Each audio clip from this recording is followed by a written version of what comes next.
और बच्चों कैसे हैं आप लोग? ठीक है, हमने जो पहली वीडियो देखी थी उसमें हम लोगों ने इसके इंट्रोडक्शन के बारे में देखा था कि ट्रिग्नोमेट्रिक रेशियोज क्या होते हैं। हम लोगों ने पढ़ा था कि हमारे पास 6 ट्रिग्नोमेट्रिक रेशियोज होते हैं, sine theta, cos theta, tan theta, cot theta, sec theta and what, cosec theta. और फिर हम लोगों ने एक एक करके उन 6 ट्रिग्नोमेट्रिक रेशियोज को समझा था। अगर आपने पहली वीडियो नहीं देखी है तो पहली वीडियो आप देख लीजिए, ठीक है, वहाँ से तुम्हारा बेस क्लियर होगा। और मैंने लास्ट में कहा था, या ऐसे बोल लो कि हमने जो सीखा था पहले लेक्चर में उस पे बेस्ड हम पहला प्रॉब्लम आज लेने वाले हैं। ठीक है, ये एनसीईआरटी एक्सरसाइज 8.1 का पहला प्रॉब्लम है जो कि मैं एज एग्जाम्पल ले रहा हूँ। ठीक है, प्रॉब्लम क्या कह रहा है ध्यान से देखना। कह रहा है कि ट्रायंगल ABC है। ट्रायंगल क्या है बेटा? ABC। ठीक है, और ये ट्रायंगल कैसा ट्रायंगल है? कीवर्ड को समझो, राइट एंगल ट्रायंगल है। कैसा ट्रायंगल है बेटा? एक राइट एंगल ट्रायंगल है ABC।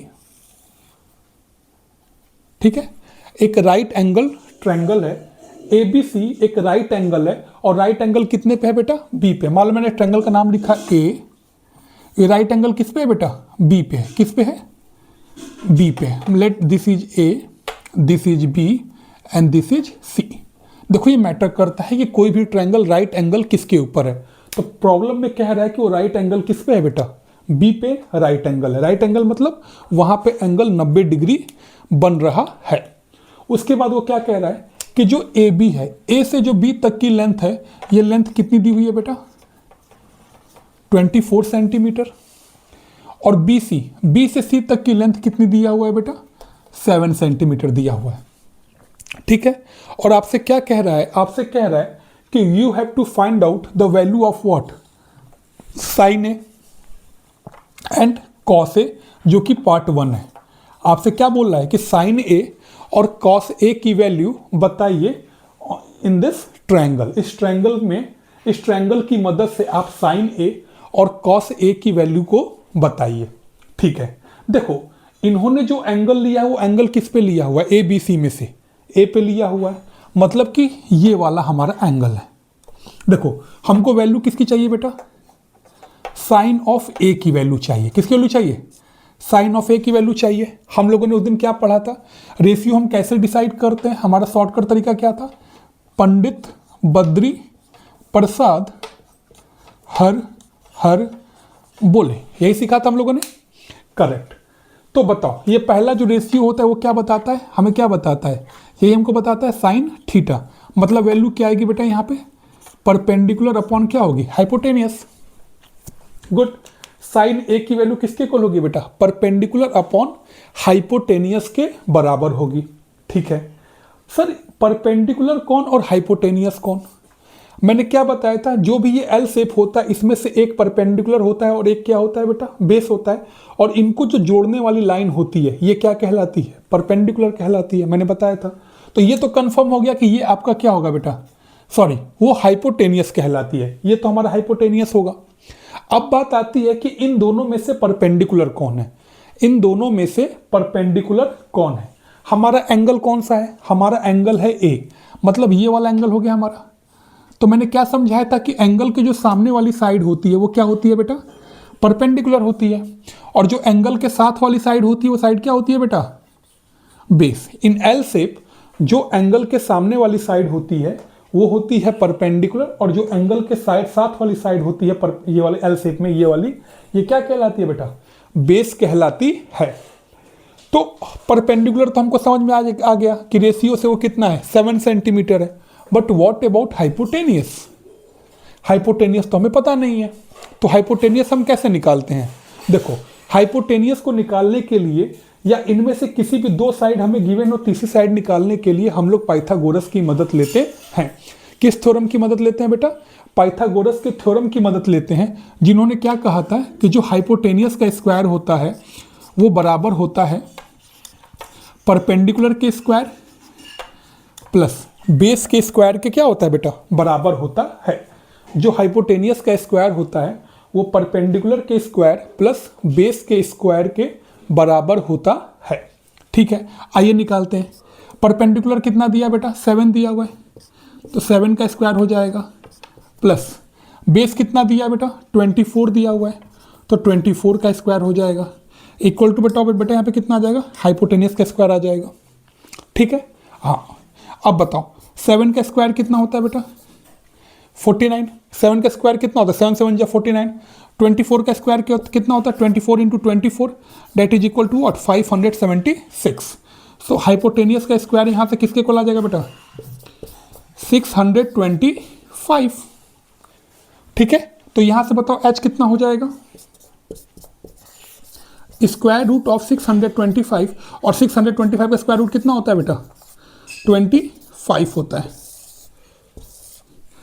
ये उम्मीद करता हूँ कि आप लोग को स्क्वायर रूट निकालने आता होगा, अगर नहीं आता होगा तो ठीक है, मैं इस पर भी कभी आगे चल के वीडियो अपलोड कर दूंगा कि square root, how to find square root of a number. Hypotenuse कितना आ गया बेटा 25 आ गया, तो हमें हाइपोटेनियस कितना मिल गया बच्चा यहाँ पे, ये हमें मिल गया 25 सेंटीमीटर।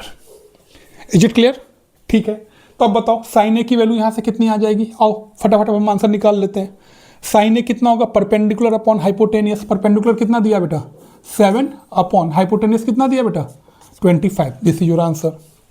दूसरा आपसे क्या पूछ रहा है, देखो कितना सिंपल सा आंसर होता है, कॉस ए आपसे पूछ रहा है, कॉस ए क्या होता है, कॉस ए का फॉर्मूला क्या होता है बेटा यहाँ से बेस अपॉन हाइपोटेनियस, मैंने बताया था पहला साइन बताता है, दूसरा क्या बताता है रेशियो कॉस बताता है, और कॉस की वैल्यू क्या होती है बेस अपॉन हाइपोटेनियस होती है, क्या होती है बच्चा बेस अपॉन हाइपोटेनियस। ठीक है, अब बेस बताओ कितना दिया हुआ है यहाँ पर बेस दिया हुआ है 24 अपॉन हाइपोटेनियस कितना दिया बेटा 25 दिया हुआ है। ठीक है, तो दोनों पार्ट निकल गए हमारे, साइन ए कॉस ए निकल गया, गुड। अब हम क्या निकालने वाले, इसको नोट कर लो, दूसरे पार्ट में हम क्या निकालने वाले हैं साइन ऑफ सी। अब समझना सीधा तुम साइन सी को पी अपॉन एच मत लिख देना, देखो ये जो तुमने पी अपॉन एच डिफाइन किया है वो एंगल ए के अकॉर्डिंग किया है, किसके अकॉर्डिंग डिफाइन तुमने किया है पी और बी, जो तुमने पी बी और एच डिफाइन किया है वो तुमने एंगल ए के अकॉर्डिंग किया है। अब हमारा कौन सा एंगल आ रहा है एंगल सी आ रहा है, तो हमको एंगल सी के अकॉर्डिंग पी बी और एच को क्या करना पड़ेगा बेटा डिफाइन करना पड़ेगा। ठीक है, मैं पीछे हट रहा हूं, इसकी स्क्रीनशॉट ले लो आप लोग।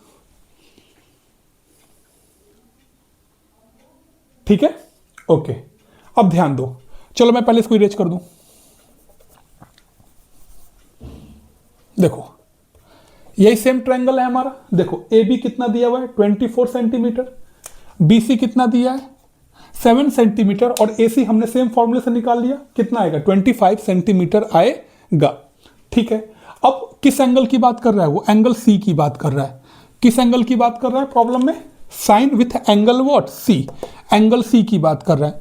तो मैंने क्या समझाया था कि एंगल के सामने वाला साइड क्या कहलाता है परपेंडिकुलर, जो एंगल के साथ होता है वो क्या कहलाता है बेस, जो एंगल के सामने वाली साइड होती है वो क्या कहलाती है परपेंडिकुलर कहलाती है, जो एंगल के साथ वाली साइड होती है वो क्या कहलाती है बेस होती है, और इनको जो जोड़ने वाली लाइन होती है जो स्लैंट लाइन होती है ये क्या कहलाती है हाइपोटेनियस कहलाती है। क्या कहलाती है बेटा ये हाइपोटेनियस कहलाती है। This is clear, great.